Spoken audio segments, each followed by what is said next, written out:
तो मैंने आपको इस रैम को अनलॉक करके दिखाया, यानी कि ये कौन सी रैम लगी इसमें। आपकी रैम थी ये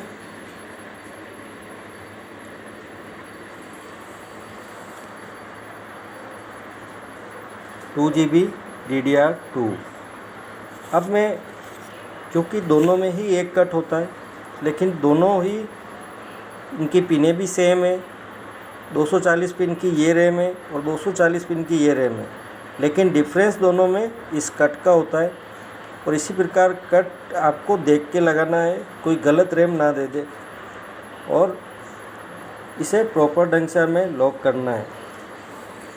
जब भी कोई नई रैम आप इंस्टॉल करेंगे तो उस या डिस्प्ले आपके सिस्टम में नहीं आ रहा है तो रैम को अनलॉक करके ब्रश की सहायता से इसके पोर्ट्स को हम क्लियर कर देंगे 4-5 बार।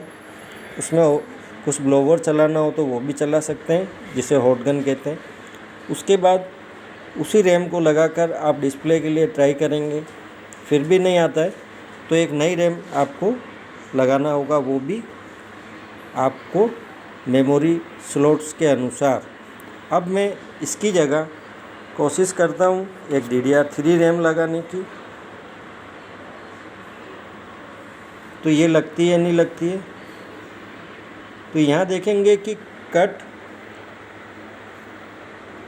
और रैम का कट और स्लॉट के कट में डिफरेंस है, नहीं जा रहा है। इसको पलट के लगाता हूँ,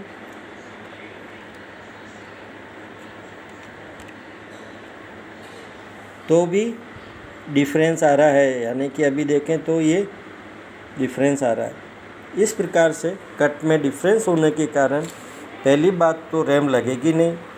आप ज़बरदस्ती करेंगे रैम ख़राब हो जाएगी या स्लॉट आपका ख़राब हो जाएगा, इस प्रकार मदरबोर्ड पूरी तरह ख़राब हो जाएगा। ये सावधानी आपको ध्यान रखना है।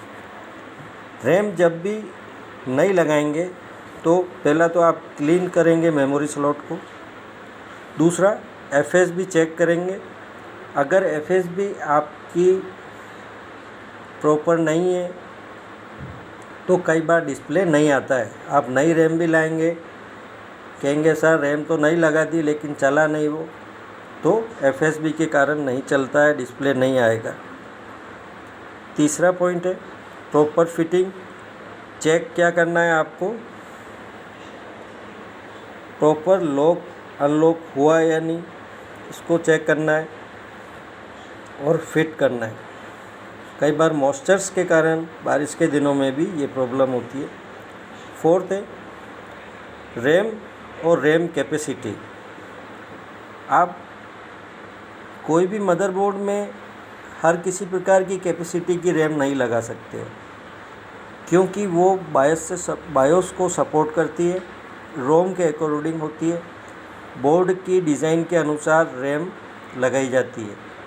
तो किसी मदरबोर्ड की क्षमता मान लीजिए 4 GB की है या 2 GB की रैम की क्षमता है, स्लॉट भले ही 2 दिए हों, इसका मतलब ये नहीं आप इच्छा हो जितनी GB रैम लगा देंगे, ऐसा नहीं होता है, इसका ध्यान रखना। तो नए वर्जन के मदरबोर्ड है तो उसमें हाई कैपेसिटी की भी लगा सकते हैं, लेकिन अधिकांश आप 1 GB 512 MB 2 GB इस प्रकार से देखते हुए आपको, अब जैसे DDR3 है तो इसमें आप हाई कैपेसिटी की लगा सकते हो, DDR4 है तो आप 8 GB तक लगा सकते हो। इस प्रकार से आप रैम को इंस्टॉल करेंगे। तो आप सबसे अनुरोध है कि आप इस टॉपिक को ध्यान से नॉलेज में रखें, ये फ्यूचर में भी आपके काम आएगा और कोर्स में तो ये चल ही रहा है, तो विशेष रूप से ध्यान रखें। आज का टॉपिक यही समाप्त करता हूँ और इसके नोट्स भी आप रखना चाहें तो रख सकते हैं।